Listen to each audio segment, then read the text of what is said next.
after like that last situation too, right? FBZ is very good at setting up these ravages, and as you mentioned, Boom, very good at playing even from behind to get these big team fights. So, yeah, RNG, I think respect given where respect is earned. Scam. He's scouting right now at this smoke. I think he caught a glimpse of Somnus for a second. Either one of these would be huge. Oh my god, look at Ghost. Look at his positioning. Ghost does, I mean, we said Ghost doesn't have boots. Like, this could be really problematic, especially against Scotty. This is also not Templar Assassin that has Aghanim Scepter that can go back and forth in the fight, maybe like reset inside the base, come back to one of the traps. So might be difficult. He also, that was actually a pretty big play he just did. Even though it was so risky him being in that position, he killed the courier with the refresher recipe from FBZ. And FBZ, if you look at his gold, he actually has just enough for the refresher on this tide. So delaying that refresher for about 3 minutes, potentially, pretty big but risky move from Ghost. If it was a different situation and you know that like Roche is spawning, if you have enough gold, you can buy another recipe and then sell it once your courier is back up. Yeah. But he'd have to go back to base. Yeah, he doesn't have enough as well gold. too, so, you know, it's a big move. So we're getting close to, as we mentioned, Dusa now 25, so we've got the split modifiers with the Scotty. Also, he committed gold for a Silver Edge. So better positioning, also able to break the DK. Even, I mean, Storm 2 could hurt a little bit. Any other big levels? I keep looking at Kaka. He's only level 19. He's very close to that 20, that Hex Break that we keep mentioning versus Tide. That could be huge. I didn't see anything else too big that was picked up just yet. I keep seeing lots of Shadow Blades picked up, and Somnus is sitting on 6,000 gold. I guess that's the other biggest highlight. Chalice has full AC. And level 24, and he's the one holding the Timeless Relic for now. Okay. Longer duration stun, longer duration disarm from Heaven's Halberd. Feels nice. All right. I mean, it's still very interesting that Somnus really wants to just keep this buff prison, but because the stats and everything too are beneficial, but yeah, he wants to lower the cooldown on his ulti. And passive. It's not passive anymore. That's true. 1 minute until Courier respawns for Tidehunter. That's what Boom is waiting for. Like, having double Ravage is game winning, so I don't think they want to engage. Last time they were here, they lost the fight because they jumped Jackie, they used Shaman, Hex initiation with the wards, so I want them to fall back into the base a little bit. Yeah, they still have to be careful, but it's like initiations are still massive. I'm seeing them carrying both gems. I actually like this. Tims and Scam are making sure that they can keep tabs of where the traps are in most of the fights. I think this is actually pretty appropriate with this type of game, how important vision is. How important the jump really is. Kaka has hit 20, and he has taken the Hex Break as expected. So, things to keep tabs on. Tims, they're trying to get a little more information, poking their head out. They have this ward that was placed.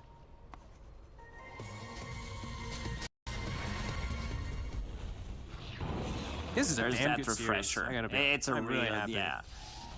First game, 60 minutes, really back and forth, really even. 3 seconds until Courier respawns for Tidehunter. Oof. It's coming out.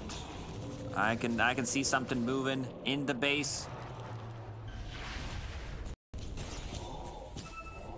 Portrait zoning them away a little bit, but as we see, that's the one thing. It's like, Medusa Portrait's just not the best, sadly. It's not like a Morphling or some type of like Jug or some crazy. As the smoke, RNG. Roche is alive. This is 4th Roche. So far, RNG did manage to kill all 3 Roshans. They got all the benefits from it. There was a nerf, but there is a Harpy Scout. It's going to get cleaned up by Somnus. The jump on the north side, Chalice will find the Bane. He'll take out Scam before the fight. Yopaj also uses BKB defensively on the retreat. That will be a gem picked up. And Roche, as you mentioned, it's up. They kill it so fast. It seems like there's not going to be any reaction. It's a little bit too slow from Boom. They did scan, but Roshan will die. Look at Somnus. He's in. He's trying to make... He tried to bait something. Yeah. He wanted to keep abusing regen, but I think one of those illusions actually clipped him for a second. They make a dark portrait of the illusion. Did it get stolen? No, the Inkswell did. But a big pickup because RP Scout. still alive. I mean, as you said, it's nerfed, but still providing decent amount of vision and also consuming a little bit more mana. So having Helmet the Dominator is just not enough to have perma flying. All right, here we go. Get a pause coming out right before the 50-minute mark. You see bottom is pushing in. Oof, okay, so who's got what? Let's see. Shadow Shaman took the both, by the way. He took actually 3 things. The synth, the refresher shard, and the cheese. Because he needs mana for it. It's 550. He has double Eon Disc, double BKB. If they decide to go for this like one last push in a minute while the wards are back up, this is going to be very difficult. Get the stun though. The Ravage. They baited Somnus onto it.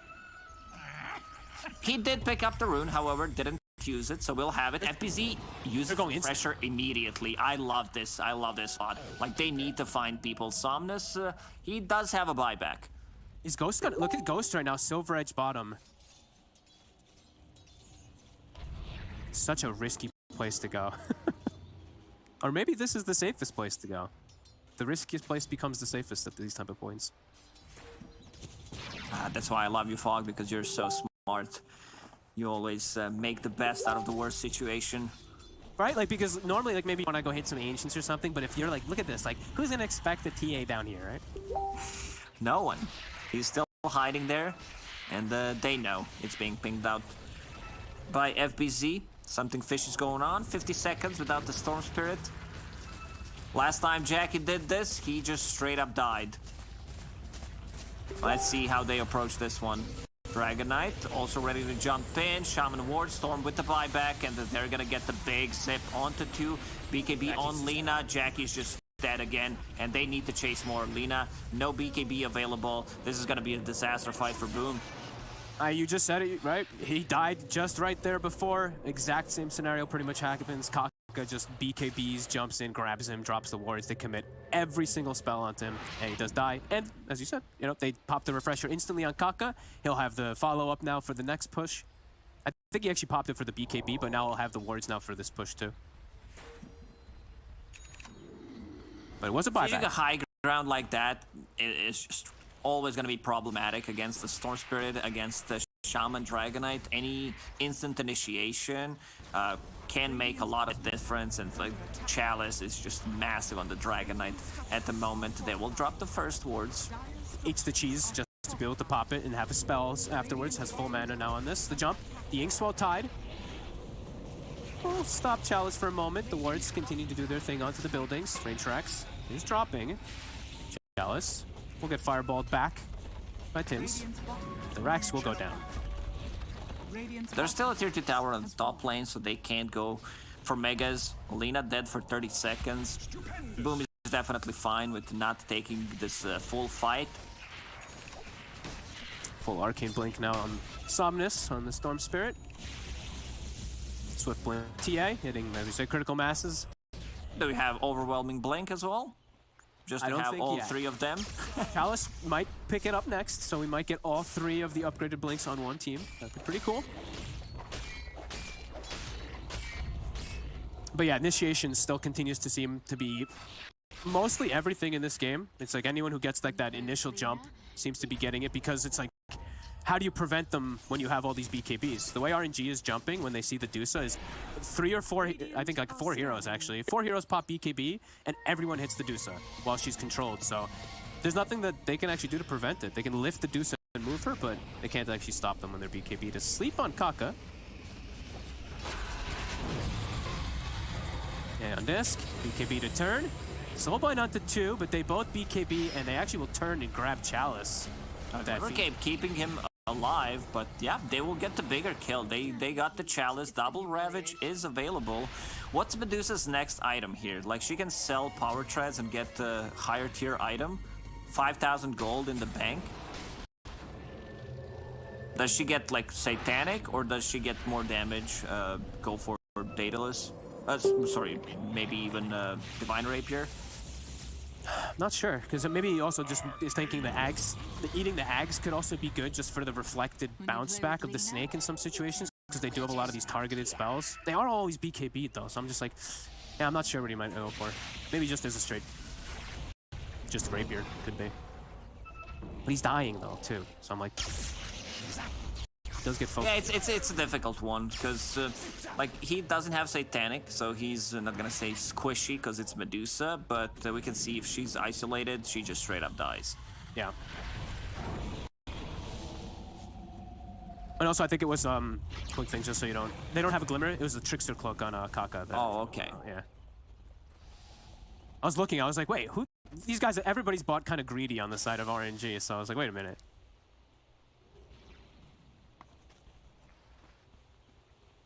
How's our buybacks all looking? Just Storm and Dusa on cooldown. Everybody else has theirs available. Grimstroke's close to level 25. Get that Inkswell radius with the Storm Spirit. That's Ravage. That'd be, yeah, that'd make it a lot easier for them to get some big connections.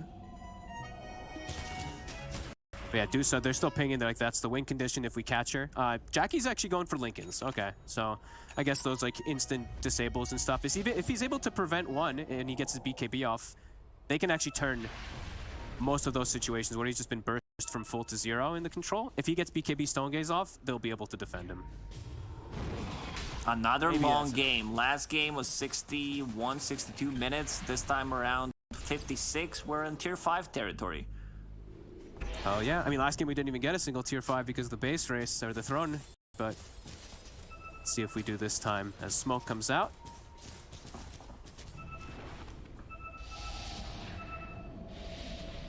Harpy in position. The Ravage, they actually caught a glimpse of him there. Onto 3. Refresher catches 2. The jump from the Storm catches onto the Rubik, but Aeon Disc is popped. Jackie getting to focus fire some heroes decently. Chalice just dies instantly. He buys back. Ghost trying to get onto Yopaj. Yopaj gets away with his Silver Edge, and now Ghost caught in the midst of everything, getting chain stunned. Will he drop down? No, gets BKB refraction on, turns on to FBZ. Will be able to clean him up. Jackie starting to get focused fired a bit here. The Dark Portrait going to town onto him. The stun, he's getting controlled. They're on Tim's as well with Kaka. Jackie's just holding his ground though versus Chalice. Do they have a stun? They do. They stop Jackie. This could be it. He does not have buyback. He tried to TP out, but they needed to take fight around him. Maybe use the lift to try to get him out of the trouble. Like, good initiation. FBZ's positioning was really good. He gets the 3-man stun. Doesn't get the second Ravage off immediately. They did get the kill on Chalice, but Chalice is so farmed. He does have his buyback, and now 100 seconds without Medusa. Without Medusa, they just don't have enough damage. And 5 heroes inside of RNG. Roshan could potentially spawn in 5 seconds. There is no trap inside the pit, but they are taking the buildings. Very cool name for the buildings, calling them buildings. Yep, the break onto Chalice. Yopaj tries to go for one plan of play here. BKB is forced. Defensive lead resets, but Tim's, he's going to be the one that's caught. He does have a buyback. Will be forced to use it. Yopaj getting focused. Will die, also has a buyback. Tim's, oh, I think he just threw himself. Yeah. Whoopsie. Chalice, as well as Ghost, just focusing onto the throne. Pull onto Yopaj, he'll get brought down. No buyback, as we mentioned. And that should be it, RNG. Bring it back to a 1-1 here, as they're gonna clean up the throne. Yeah, they drop down the wards, just nothing they can do without Medusa. It's a very long 40 seconds. Throne is just gonna drop. Good showing from RNG. Yeah, Boom's lineup relied on being 5-man strong, moving around the map. One of the reasons why they did get a little bit out-farmed. RNG, they're very strong in the pick-off department with the Shadow Shaman, with the Storm Spirit, so they can go and like choose where they want to fight. But yeah, I think even though RNG won, we gotta give credit to how Boom played this game, considering like what went wrong for them, especially like with the lineup being super slow, and also a bit of a different itemization overall coming out from Lina. Kaka, I don't know if you want to ban Shaman or if you want to ban Lion, because this man, you know, anything that has a Hex, he's gonna play it. Yeah. And they did get a lot of these like big initiations, and they did get that map control. Yeah, Boom playing from behind the whole game and still making it very competitive, a really impressive showing. But on to game 3 we go. I think everybody's happy about this, since this is the best series that we've had so far. And in a few minutes, we're going to have the analysts break it down for you. Progress is a race that has no end. After every finish line, another challenge awaits. How can we continue to push innovation in a sport at the forefront of technology? This is how.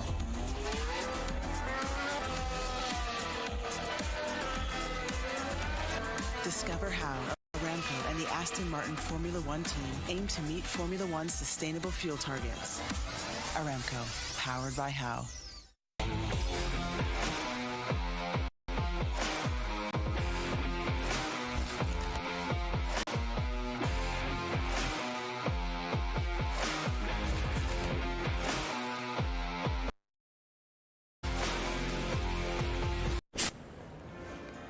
Tuloy-tuloy pa rin ang kulitan. With Generation Kulit. Mga nagbibigay saya at kulay, mapaanumang edad. Sana dumami pa sila para puno ng good vibes ang buhay. Royal para sa Generation Kulit. Have the option to restart. Millions of refugees and displaced people have their lives on hold, eager for a chance to move forward.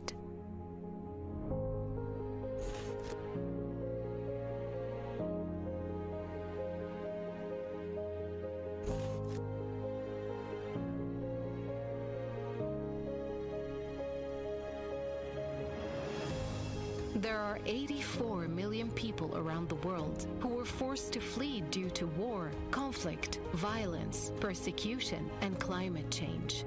And we are here to serve them, working day and night to provide them with life-saving aid and support. And you can be part of it. You can help people forced to flee gain access to life-saving aid like shelter, food, water, medicine, and much more. Donate to UNHCR. Help refugees and displaced families rebuild their lives.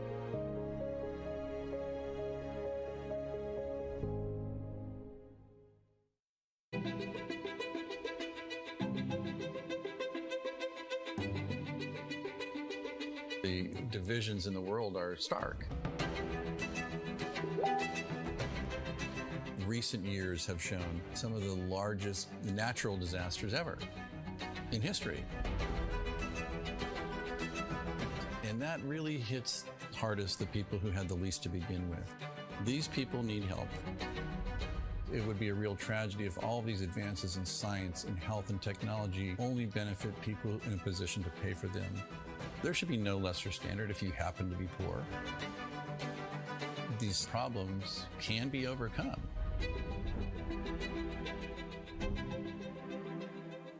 Direct Relief is a humanitarian, nonprofit health organization.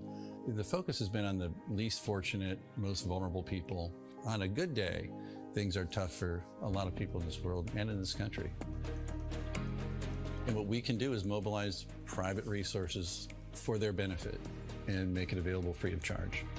We're the first nonprofit in the history of the United States to obtain accreditation just like a commercial distributor. And it's been expanded geographically to every country in the world and every state and territory of the United States. What's now Direct Relief officially was started in 1948 as a private effort of a war immigrant businessman named William Zimden. The basic guiding principles of a war immigrant businessman really influence what Direct Relief has done ever since. And they begin with just serving the people who need help. We have this great privilege of engaging with people who come in from very different backgrounds, but with the same purpose of trying to just do something good. It doesn't matter if you're typing or talking on the phone or working on the warehouse floor. They're all part of an effort that means something bigger, and that is the fuel that kind of keeps you going. It gives you some sense that there is a way to make meaningful progress, even for a little organization that started at a kitchen table, but that's what provides motivation in life.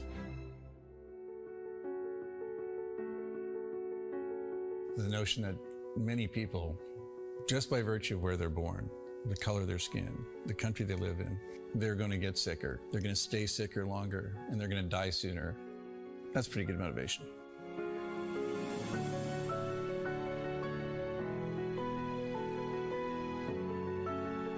These issues are too big for any one organization to address. We really work hard to honor these guiding principles, invite people to participate, and we are sure thankful for the thousands of people across the country and world who have become part of Direct Relief by virtue of their participation.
We done it. It's finally happened. The 2-0 curse of SEA is over. I am once again joined by Wagger and Daniel to break down a dominant display by RNG. But most importantly, as I just said, we're getting a game 3. It's finally happening, boys.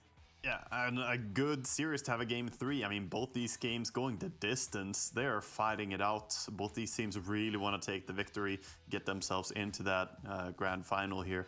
And I think in this game, we were kind of favoring one draft here. Felt like draft had a pretty big impact because it just looked like Boom were not able to make many plays against RNG. The heroes just doesn't seem to match up too well in the later stage. Yeah, I mean, they had an all right time in the laning phase, right? I think your Page, of course, as the laner, you're going to beat the Storm Spirit. But yeah, once you got to that time to start taking the team fights, you either had to get the perfect Ravage, which honestly, FBZ played pretty decently. You know, he played with what he had. But as soon as those BKBs started to come out, there was just nothing that they could do, right? Past the 30 or so minute mark, I think that was in the dire triangle. He blinks into a nice central position, hits a Ravage, and it would hit onto 3 people, but the 2 cores pop the BKB, and they're able to immediately turn the team fight around and punish Jackie for overextending. Did Tims give Skem his ether lens at the end there? I'm There not you sure. go, buddy. Yeah, I just mean, the double. he wasn't really using it, right? Like we were kind of struggling range. to see how the Rubik could find his impact in this one. I think maybe just one thing to highlight about FBZ as well when we looked at it was some of you guys mentioned off panel is how remarkable he was with Helmet Dominator. He bought a lot of time for Boom in this game. Yeah, I think it was a very intelligent decision. Danog, you pointed it out and was a big fan of it. I think he caught so many creep waves and got good value for sure from this item. Obviously, we don't have the OP Harpy creep anymore, so didn't see any big impact from that. But Yeah. It was important to get Jackie up to that stage, right, where he was able to potentially 1v5, but they just got so farmed on RNG. I mean, at the very end, you had Kaka on his position for Shadow Shaman, more farmed than FBZ. And like I said before, FBZ didn't play a bad game. This is another one of the instances in this replay. You can see Tim's kind of just running around a little bit, but I really wanted him to get a little bit more usage out of his own Aghanim Shard, just to be able to get that initial save, because if you've got this tanky hero like the Medusa sitting on the front lines looking to siege towers, you got to actually protect her, right? If they're looking to commit multiple heroes onto her, just lift her back to safety and try and take the team fight again. one of the benefits of having a hero like Medusa is that she's so thick that you have plenty of time to throw her back. I think he used an aggressive telekinesis there, and I think he immediately regretted it as well, because they needed to reposition there. And overall, the game at the later stages just got to this point where Storm, at one point he had Refresher and Refresher Shard, and Aghanims, of course. He just... And 3 null talismans at 50 minutes. Yeah, of course, the null talismans are still wild on this hero in late game.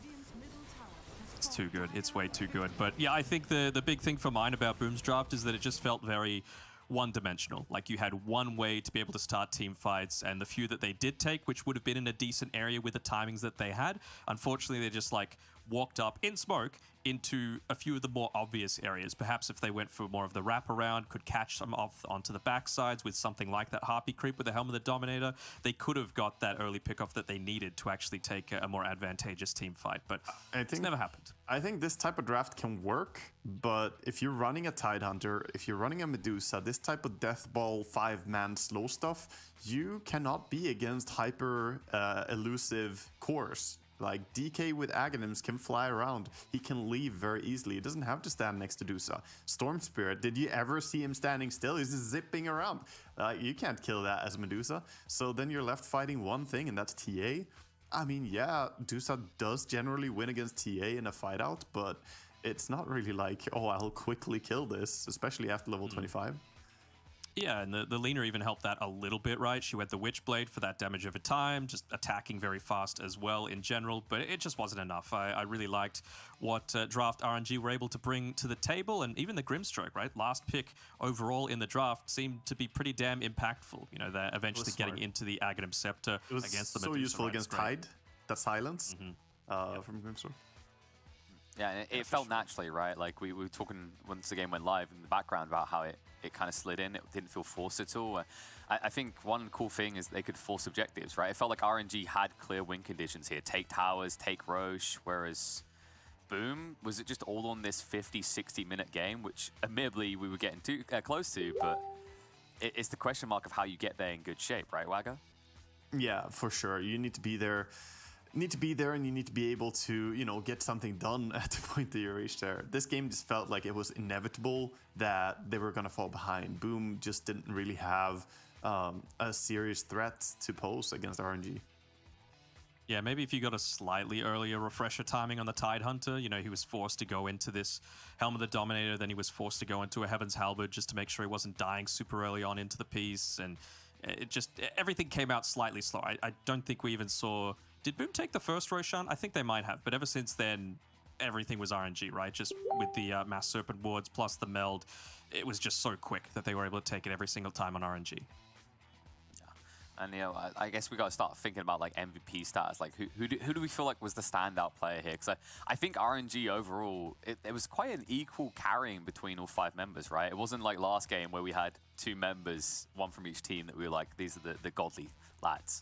I think all of them definitely, you know, played their part very well, but we kind of settled that we think Kaka was the MVP. It was, for me, probably between the Shadow Shaman and the Storm Spirit in this game. Both had tremendous impact. But I think Kaka had some clutch moments where he just, you know, got the job done, and one really pivotal fight where they were on their own triangle. He blinked in and caught the Lina and secured a kill. Yeah, of course. And in that position 4 role, like you keep going on about Wagga, right? You're able to get those few more extra items, like I said, at the end of the game. Had a crazy amount of net worth, 7,000 more than the Tidehunter. And with getting all these levels and having the better draft, also, once you reach that level 20, went for the talent for Hex to be able to break as well. So great against the Tidehunter. It means that you don't always have to be on the TA, the one with the Silver Edge, to make that initiation happen. Yeah, that's a good point.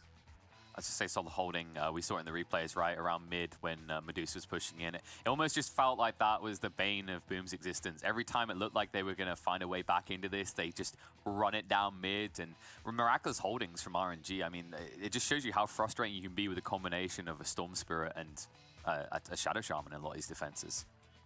Or even just Storm Spirit and buyback next to the fountain, right? You saw in that last attempt that Boom had to try and go high ground. I was like, man, I don't know if you could do this. You don't want to commit too many heroes onto this. You know, probably try and choke them out a little bit, try and close that net worth gap, because you just saw what happens, right? Somnus buys back, zips in, it's 50+ minutes. He's got crazy amounts of items, still has the fountain regen, 4-man electric vortex, and you get completely wiped. It was a bit clumsy, though, the way they pushed. I think they could have maybe poked and forced the buyback and then used Rubik to toss back the Medusa. Yep. If they don't stand next to Medusa, they don't allow for this big grab. I don't even know how Bane managed to get close enough to get caught there, but he felt probably like he should be the one nightmaring. But honestly, I think Rubik alone could, with his shard and a toss distance on his telekinesis, have gotten Medusa to a fairly safe space, and then you fight from there. I think it was a bit clumsy execution as well there.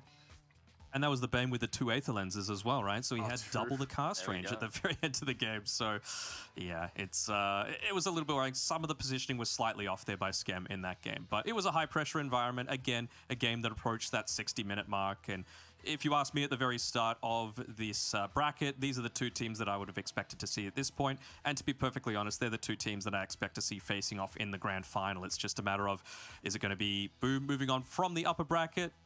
Or is it going to be RNG? Yeah, both have definitely made their own arguments in this series so far. And I guess one thing to go back to your highlight around Schem, I mean, you mentioned in the draft, like, Bane, he's godly on this hero, it's one of his best ones, right? Do you think maybe it was the difference of being on the defense side of the map versus the aggression? Because one thing that has to be highlighted on the other flip side is Schem was looking like king of the Radiant Tier 2, right? Like we saw multiple times that late game, Boom looked like they actually stood a chance, and it felt like it really came down to Schem, right, Danog? Yeah, I think so. But another one of the aspects that I really highlighted in the draft, you know, you went this first 2 Bane-Lina combination, and Yopaj was actually forced because of all the heavy physical damage that they had, of course, with the TA, the Dragon Knight does a decent amount, even the Storm Spirit, to go into a phase boots instead of the Boots of Travel, which is something that we don't really see all that often. Also, the Witchblade, decent against the TA just for the damage over time, but the additional 6 armor that provides, it felt like it was just something done out of necessity rather than something that they actually wanted to do if they wanted to play their game style. No Lina player wants to go for those items. You want to have travels, you want to be everywhere, you want to play a big fast game where you just, you know, accelerate your farm and then at the same time can join your team. He went for probably what would be best in this game, but yeah, he was under a lot of pressure, and I don't think Lina was really able to get, you know, as big impact as you want from a Lina in this game. Struggled a little bit. For sure. I think maybe if he had his time again, he might probably still go for the Witchblade, but I think the phase boots would have been changed out for Boots of Travel just to enable some of those pickoffs, because, you know, a big part of why Kaka was able to get such a big net worth lead was occasionally he was off on the side lanes once he had the Aghanim Shard, just quickly tapping the shackles onto a creep, using that to be able to put it out and put even more pressure onto the Boom side of the map. So we've broken down this game a lot. We're looking forward, game number 3, right? Switch ups. We've got to keep in mind what was looking strong in the first game, but now we've got to maybe switch up the draft a bit, because I think we were all on board with this idea that Boom's draft was quite one-dimensional. Wagga, what do we switch up going into this third game? I think it's just you can't have such a mismatch in ideas, right? If you want to go for this Tidehunter gameplay, then you cannot really allow TA to still be in the pick phase. I think it's one of the heroes that matches really well against Tidehunter. I'm a big fan of Tide every now and then, but if you have both Tide and Medusa and then the opponent have high mobility heroes, it becomes problematic. So I think they need to have a better read on, you know, how the draft is going to play out fully, and maybe still respect Storm. I mean, after this performance, perhaps you should consider Storm to still be a good ban. Yeah, so we'll see. And we have to remember the 2 teams that have won have been playing on their own server. I believe Game 3 is being played on Singapore as a result of a coin flip. Might be wrong, but I'm pretty sure that's the case. So I wonder if that'll be the difference maker for Boom as we're about to head into that game number 3. Fingers crossed it delivers. I mean, this series so far has been phenomenal, and it's an interesting point you raised that you expect these 2 teams to be the ones in the final. You know, maybe like not to get too doom and gloom, but if we think to that lower bracket, eHome, like which opponent, if you're eHome, are you hoping for here? Do you think there's one of these 2 teams that they would match up better against? I don't think it matters, honestly, because at the end of the day, only the winner takes it all here. So I think they probably have to prepare for both. You're going to need to beat everyone. You're going to need to beat both of them. It's just a matter of who you want to play first. I don't know if you think one of them is easier matchup for eHome in particular, Danog, if a style fits better, but you gotta solve both cases. RNG disposed of them pretty efficiently in that first round of the upper bracket, so maybe they might say, oh, okay, we want to play against Boom, not just because of that, but also just to gain a little bit more experience about how Boom plays, because I think it would be pretty... they wouldn't super often be looking to do scrims together. I know a lot of teams have their, like, inter-regional scrimming partners, and I don't think Boom and eHome are 2 of those, so it'd be a nice little learning tool, if anything else. Yeah, and I guess one thing to kind of think, with it all on the line, still having that buffer at the lower bracket, do we feel like we've really seen anything severe in terms of switch-ups meta-wise, or does this all still feel kind of standardized to you, Danog? It still feels pretty standard. The null tallies still being how they are is just not good enough. Waga was like, can I offer you a different nerf during when we were watching that game? Like a little bit of agi gain reduction. Yeah. It's like, no, just make the null talismans like 2.5% and 5%. That would be fine in my books, not 4 and 8. Oh. Yeah, I think they did make them, stack with diminishing return instead of additive, but even so, the mana cost reduction, especially on a hero like Storm, the fact that he can easily have 3 of them in his inventory going very late into the game, especially now when they're big. Yeah, even when they're big items now, you can consume Aghanims, you have Arcane Blink upgrade, you have all these big items, even the Brooch, which you can go for now with the Witchblade. So, yeah, I think you could say a number nerf on Null Talisman could still be warranted. Definitely feels like we need to be seeing that. Maybe see some new heroes soon. I mean, it's been one of those kind of question marks back and forth for us. We were kind of coming into this, we're like, will they just treat this as a practice ground to try new things? Are they going to take it seriously? Should be taking it seriously, because those watching at home who are wondering like what these players are playing towards, this game is Wild Borders 2022, baby, and it's not just going to be online. This is going to lead into a LAN, so each region is playing for 1 slot, 1 invite to Riyadh later this year, where they'll have a chance to play for the lion's share of a $4 million prize pool, the largest you'll see outside of TI. So all the reasons to take this seriously. I mean, we talk about other tournaments in the past, maybe 100K, 200K. It might not be as enticing for the tier 1 teams, but $4 million, that's where you really have to start locking in and taking this fully seriously. Yeah, I think so. I mean, this is still a whole lot of money that's on the line, and obviously teams are extremely prioritizing on TI. I mean, it's, for good reason, pro players are obsessed with TI and making it to TI because that's where it all happens. But still, getting good experience before, going there, getting a chance to play another LAN event, I don't think you should pass up on the opportunity or, take it lightly. And for some of these players as well, like Boom in particular, a lot of the players have very minimal LAN experience. So any kind of opportunity they have to be able to, get some of the jitters out, assuming that they go to TI before that big event, is going to just serve them super well moving forward. So I think they're not one of these teams that can afford to just rest on their laurels, say, oh, we'll save it for the major. They're doing pretty well, both DPC point-wise as well as their performance, but they got to keep it up. Yeah, I think it's kind of fair to say like that whole logic of always saving it for the next tournament, it backfires a lot of the time, right? Like usually when you do get into that intercontinental warfare, right? When you get on LAN, the metas, they start to weigh up against each other. Someone has to bow, someone has to break. So maybe just having a few new tools to your arsenal, maybe tweaking a little bit, especially being in this upper bracket, like that might be an opportunity that arises. I mean, I know we saw, was it double Chen games from Gaming Gladiators yesterday, which didn't serve them too well, but to a certain degree, you got to respect the attempt to at least do something different, right, Yeah. Wagga?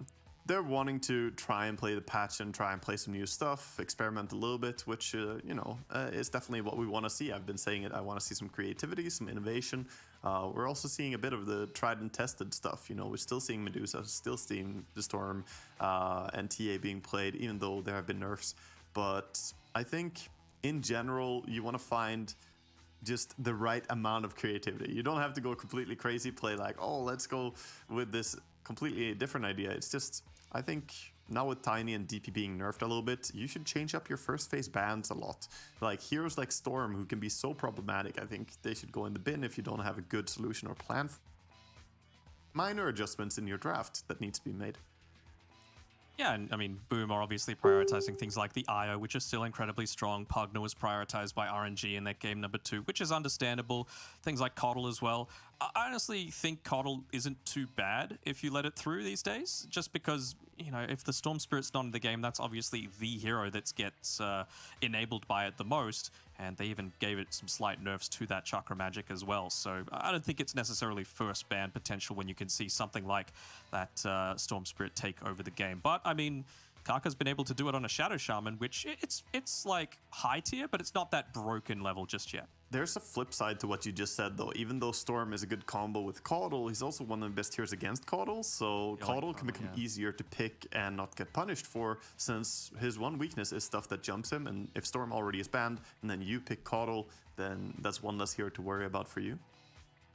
We're still waiting to see on those bans. It looks like the players are getting ready. We should be underway with draft 3 of this series in just a few minutes, but we're just going to throw it to a short break. So stay tuned, and we should return in probably about a minute or two. So we'll see you then.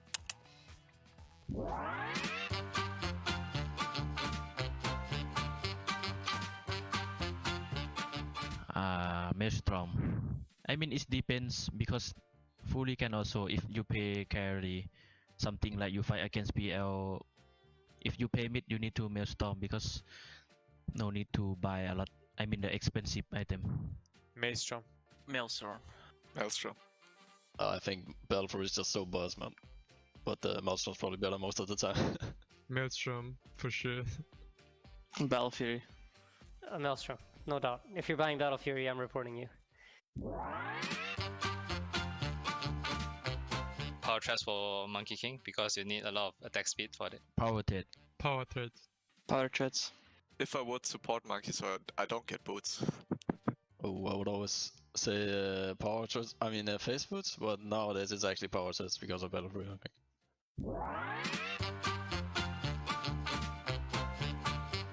I'll choose voice line because there's much more interesting words and some offensive words that you can insert compared to just tipping your enemy or something. If you have a matching one, yeah. Otherwise, I like friendly tips. I'm not tipping if the guy dies. I think voice line, but like voice line has a bit more like fun to it because you can kind of joke with the actual thing they're saying and stuff. Tip, it just gets to you more. If you're playing that kind of game, you gotta go for the tip.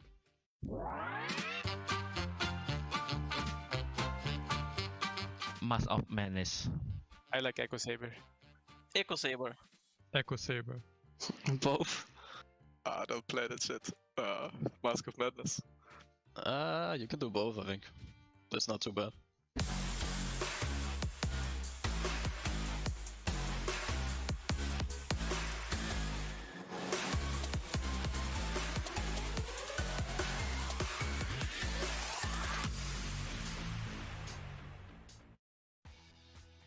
Mask of Madness and Echo Saber. Wagga, you know, you've been a pro player, you've been there.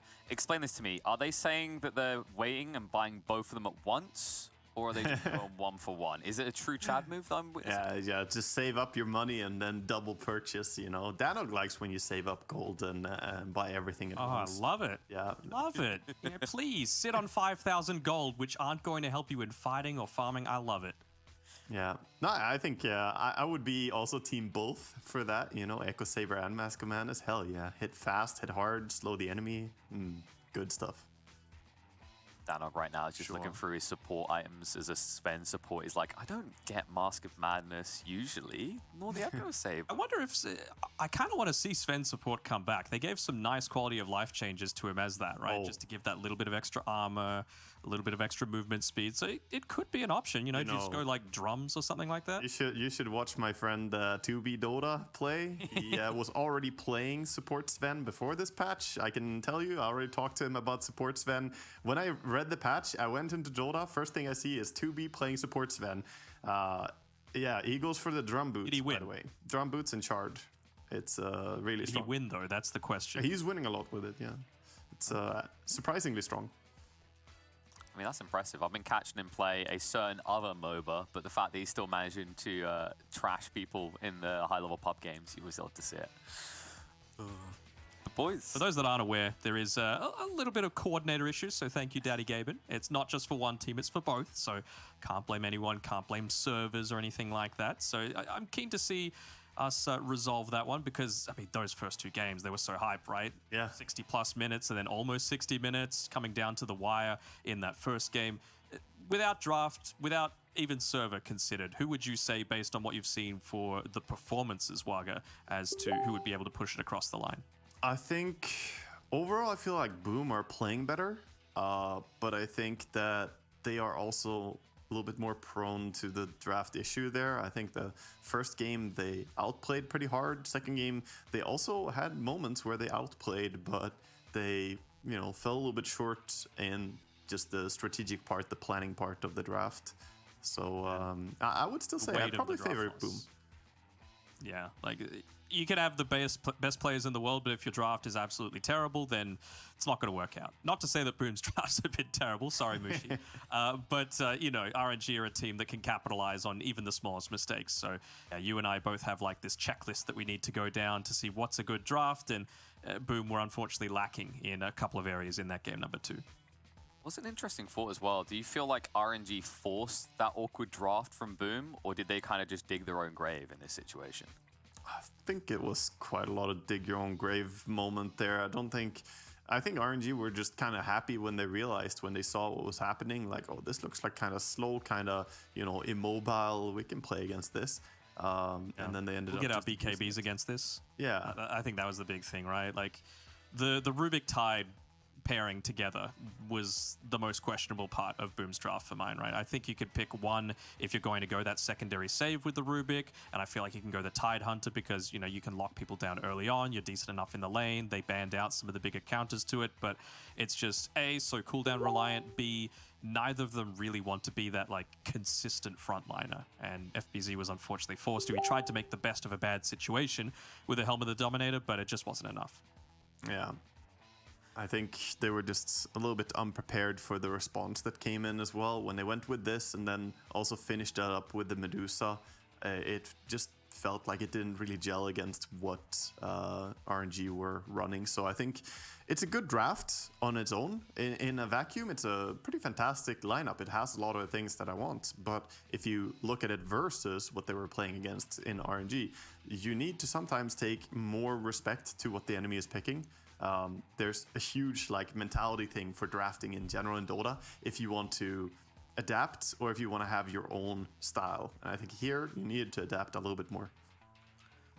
I guess it's maybe putting a little bit too much pressure on FBZ. I mean, he did deliver incredibly well in that first game, but like you said, it's just kind of this one man on the front line, and he had to do so many things. It felt like he needed so many items. So maybe having that better balance of responsibility in the cause, because I felt like that was maybe one of the big question marks, is everything was really being put on the offlaner's shoulder in that game, right? And even in that game number 2, right, I was asking for a little bit more emphasis to be given over to Maybe's hero, right? Game 1 of the Pango, he didn't play poorly, but a Pango cannot carry a game. It felt like both Somnus as well as Kaka carried that game number 2 for RNG.